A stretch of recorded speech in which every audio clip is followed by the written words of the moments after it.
आज की deep dive में ना हम एक बहुत ही दिलचस्प सवाल पर बात कर रहे हैं। क्या विज्ञान सच में मतलब धीमा हो गया है, या हमें बस ऐसा लग रहा है क्योंकि सिर्फ तेज फोन या बेहतर टायर जैसी चीजें दिख रही हैं।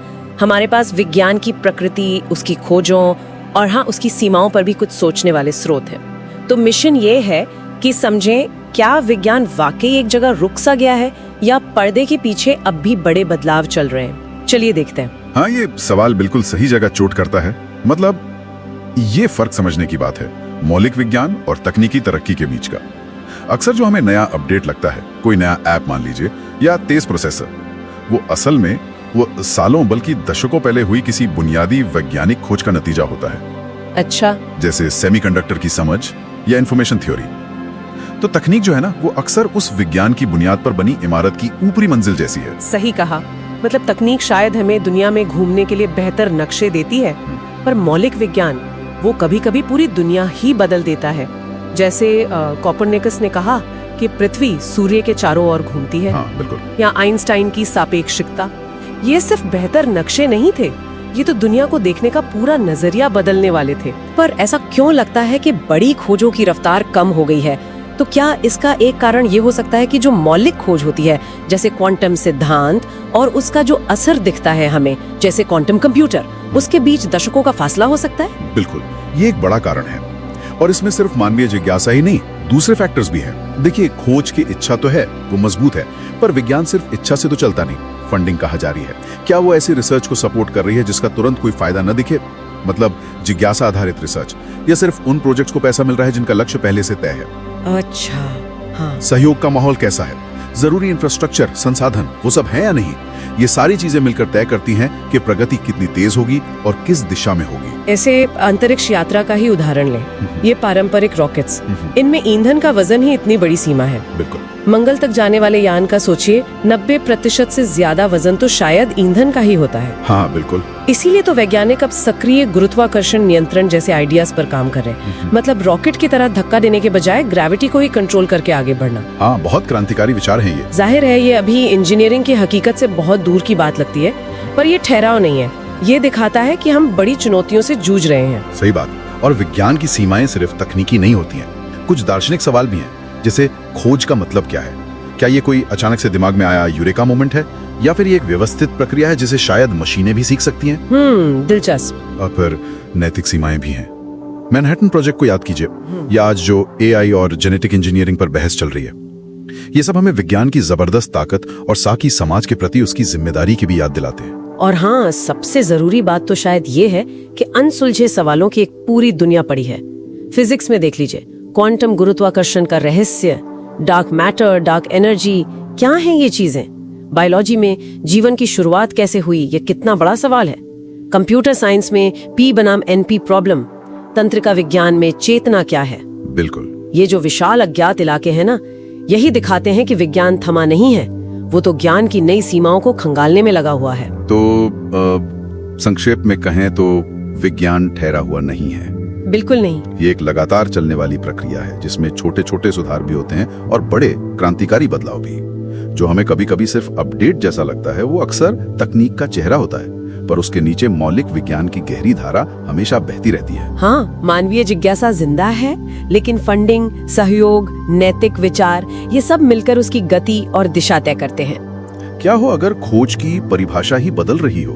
अगर ये किसी एक जीनियस के यूरेका पल से ज्यादा एक ऐसी प्रक्रिया बन रही हो जिसका विश्लेषण हो सके, जिसे शायद एआई भी कर सके, तो क्या भविष्य के जो सबसे बड़े वैज्ञानिक बदलाव होंगे वो वैसे नहीं दिखेंगे जैसी सफलताएं हम अब तक देखते आए हैं? हो सकता है वो अलग अलग फील्ड्स के मिलने से निकले।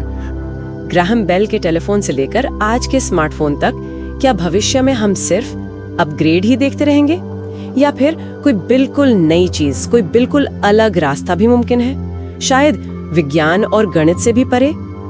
तो आइए शुरू करते हैं। शुरुआत इतिहास से करते हैं ना, आग के संकेतों से कबूतरों तक, फिर टेलीग्राफ, सैमुअल मॉरिस का वो पहला संदेश याद है, व्हाट हैथ गॉड रॉट?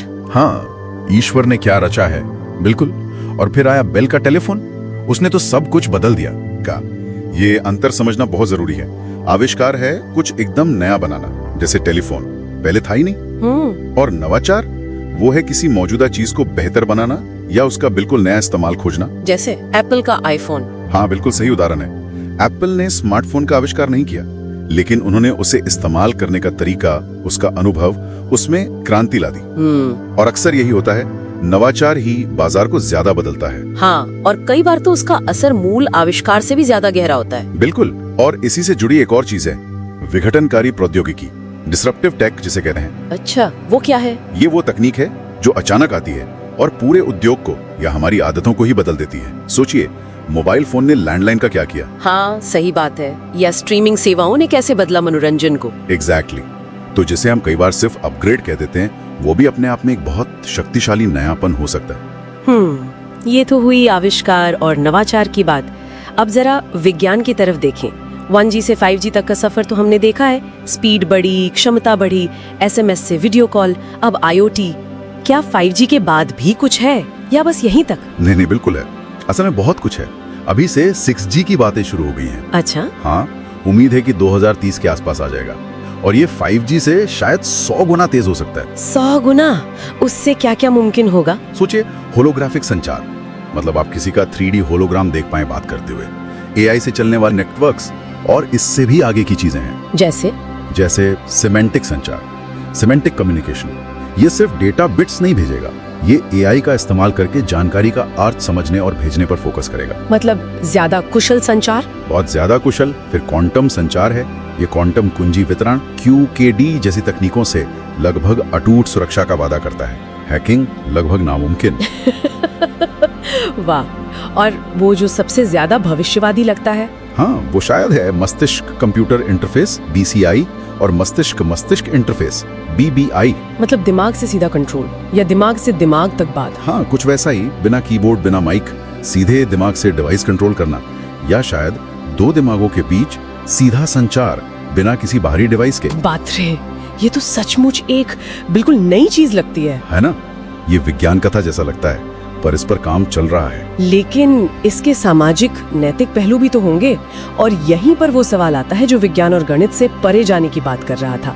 यहाँ मामला वाकई दिलचस्प हो जाता है। बिल्कुल, क्योंकि तकनीक सिर्फ मशीनें और कोड नहीं है। प्रौद्योगिकी का दर्शन यही समझाता है कि तकनीक कभी न्यूट्रल, तटस्थ नहीं होती। वो समाज को आकार देती है और समाज उसे। और फिर नैतिक विचार आते हैं। डिजिटल डिवाइड, यानी कुछ लोगों तक तकनीक पहुंचना, कुछ तक नहीं। हाँ, गलत सूचना का फैलाव, AI में पूर्वाग्रह। सही कहा।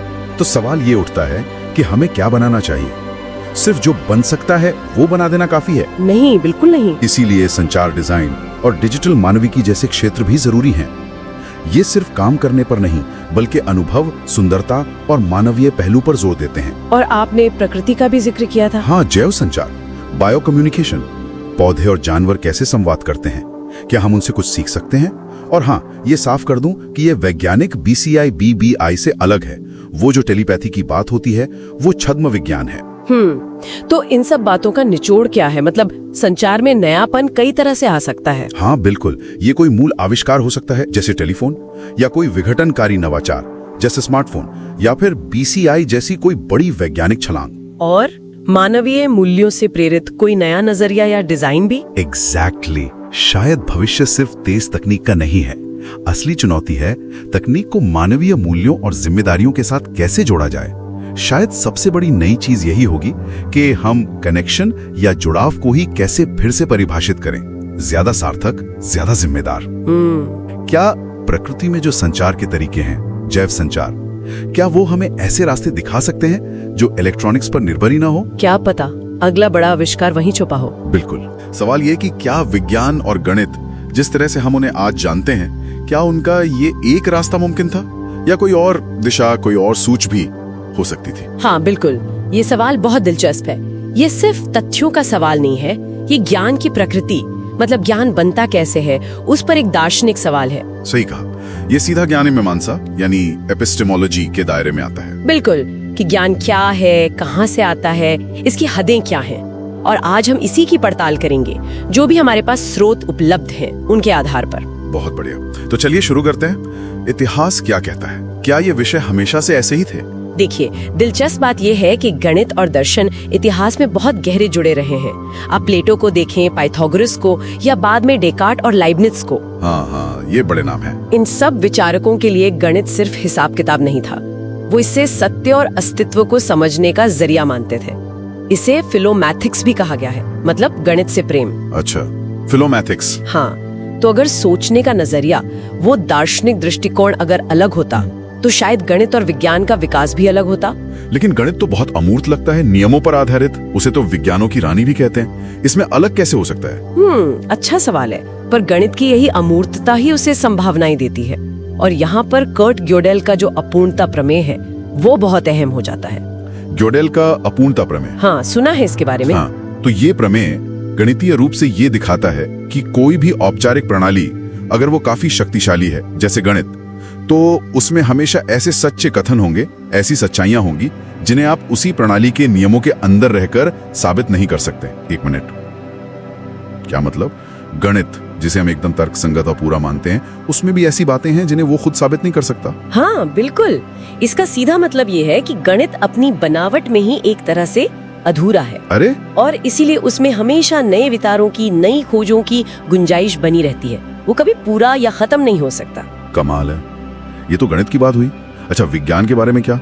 वो तो अवलोकन और प्रयोग पर आधारित लगता है, एकदम सीधी राह जैसा। यहीं पर थॉमस कुहन की बात आती है, जिनका जिक्र आपने किया। हाँ, पैराडाइम शिफ्ट वाले। बिल्कुल, उनका प्रतिमान बदलाव या पैराडाइम शिफ्ट का सिद्धांत दिखाता है कि विज्ञान कोई सीधी सपाट राह नहीं है। इसमें बड़ी वैज्ञानिक क्रांतियां होती हैं। ऐसे मोड़ आते हैं जहां पुरानी सोच पूरी तरह बदल जाती है। जैसे वो धरती बनाम सूरज वाला उदाहरण। हाँ बिल्कुल, जैसे पहले मानते थे कि सब कुछ पृथ्वी के चारों ओर घूमता है, फिर समझ आया कि पृथ्वी सूरज के चक्कर लगाती है। ये नए प्रतिमान, नई सोच पुराने से इतने अलग होते हैं कि कुहन कहते हैं कि उनकी तुलना एक ही पैमाने पर नहीं हो सकती। वो इनकमेंसरेबल होते हैं। इनकमेंसरेबल मतलब उनकी तुलना ही मुश्किल है। हाँ, क्योंकि वो दुनिया को देखने का नजरिया ही बदल देते हैं। और साथ ही ये भी याद रखना जरूरी है कि वैज्ञानिक मॉडल हमेशा असलियत का एक सरलीकरण होते हैं। वो कभी पूरी तरह निखूट नहीं होते। जैसे रदरफोर्ड के परमाणु मॉडल को बाद में बोर ने सुधारा, और वो भी आगे सुधरा। समझ गया। तो अगर विज्ञान में क्रांतियां होती हैं और गणित भी अधूरा है, तो ये नई चीजें, ये बड़े बदलाव, ये आते कहाँ से हैं, अगर सिर्फ मौजूदा तर्क या नियमों से नहीं आते? बहुत अच्छा सवाल है, और यहीं पर बात थोड़ी और दिलचस्प हो जाती है। यहाँ तर्क यानी रैशनलिज्म और अनुभव यानी एम्पिरिसिज्म के अलावा रचनात्मकता यानी क्रिएटिविटी और अंतर्ज्ञान यानी इंट्यूशन की भूमिका सामने आती है। अंतर्ज्ञान, इंट्यूशन विज्ञान में? हाँ, सोचिए आइंस्टाइन के सापेक्षता सिद्धांत के बारे में। हाँ, वो सिर्फ पुराने सिद्धांतों को थोड़ा आगे बढ़ाना नहीं था, वो स्थापित मान्यताओं पर, न्यूटन के विचारों पर एक बिल्कुल नया सवाल था। वो एक तरह की इंट्यूटिव छलांग थी। यानी ये सिर्फ लॉजिक और डेटा का खेल नहीं है, इसमें कुछ और भी है। बिल्कुल, ज्ञान के कई स्रोत माने गए हैं। तर्क है, अनुभव है, और सहज बोध या अंतर्ज्ञान भी है। और इसके अलावा हमें ये भी देखना होगा कि दुनिया में और भी ज्ञान प्रणालियां हैं, जैसे स्वदेशी ज्ञान प्रणालियां, इंडिजिनस नॉलेज जिसे कहते हैं। हाँ, उनके बारे में भी सुना है। उनका उद्देश्य शायद पश्चिमी विज्ञान जैसा वस्तुनिष्ठ सत्य खोजना न हो सकता है उनका लक्ष्य प्रकृति के साथ संतुलन में जीना सीखना हो। मतलब ज्ञान का उद्देश्य ही अलग हो सकता है। अच्छा, ज्ञान जीने के लिए, सिर्फ जानने के लिए नहीं। हाँ, और एक और महत्वपूर्ण बात है अंतः विषय अध्ययन, मतलब इंटरडिसिप्लिनैरिटी। जब अलग अलग फील्ड्स मिलती हैं, जैसे डीएनए की संरचना की खोज, उसमें जीव विज्ञान था, रसायन शास्त्र था, भौतिकी भी थी। इन सब के मिलने से ही वो बड़ी खोज संभव हुई। हाँ, ये तो है। अलग अलग नजरिए मिलते हैं तो कुछ नया निकल सकता है। और यहाँ एक और शब्द आता है, ज्ञानोमीमांसीय नवीनता या एपिस्टेमिक नॉवेल्टी। एपिस्टेमिक नॉवेल्टी, हाँ, मतलब ज्ञान में कुछ ऐसा नया आना जो पहले बिल्कुल नहीं था, एकदम मौलिक, एब्सोल्यूट नॉवेल्टी। और ये शायद सीधे सीधे तार्किक कटौती से नहीं आता, बल्कि अंतर्ज्ञान से, या जिसे मौन ज्ञान, टैसिट नॉलेज कहते हैं, उससे आता है, जो हम जानते हैं पर शायद शब्दों में बता नहीं सकते। तो इसका मतलब क्या हुआ? अगर हम शुरू के सवाल पर लौटें कि क्या विज्ञान और गणित के लिए अलग रास्ते हो सकते थे, तो जवाब क्या हाँ है? हाँ, मुझे तो बिल्कुल ऐसा ही लगता है। सारे स्रोत इसी तरफ इशारा करते हैं। विज्ञान और गणित कोई पत्थर की लकीर नहीं है, कोई बनी बनाई सीधी सड़क नहीं है। ये तो लगातार विकसित होने वाले बदलते हुए क्षेत्र हैं। गतिशील है। सही। इन्हें दर्शन ने, रचनात्मकता ने, अंतर्ज्ञान ने, कोन के क्रांतिकारी बदलावों ने, ग्योडेल की बताई गणित की अपनी सीमाओं ने, इन सब ने मिलकर आकार दिया है। और वैकल्पिक ज्ञान प्रणालियां और अंतः विषय दृष्टिकोण, ये सब नए रास्ते खोलते हैं। बिल्कुल। तो ज्ञान सिर्फ बना हुआ नहीं है, ये लगातार बन रहा है। It's not just found, it's constantly being made. बहुत खूब कहा। और चलिए जाते जाते एक विचार श्रोताओं के लिए छोड़ जाते हैं। सोचे कि अगर भविष्य में हम ज्ञान का लक्ष्य सिर्फ यही ना रखें कि दुनिया कैसी है, वस्तुनिष्ठ सत्य क्या है, बल्कि ये भी रखें कि हमें जीना कैसे चाहिए, जैसा कुछ स्वदेशी ज्ञान प्रणालियों में दिखता है। या अगर हम चेतना और अंतर्ज्ञान को ज्ञान निर्माण की प्रक्रिया का एक ज्यादा अहम अभिन्न हिस्सा मान लें, तो भविष्य में विज्ञान और गणित की खोज किस बिल्कुल नई, शायद आज अकल्पनीय दिशा में जा सकती है। हाँ, ये सोचने वाली बात है। ज्ञान की यात्रा शायद अभी शुरू ही हुई है।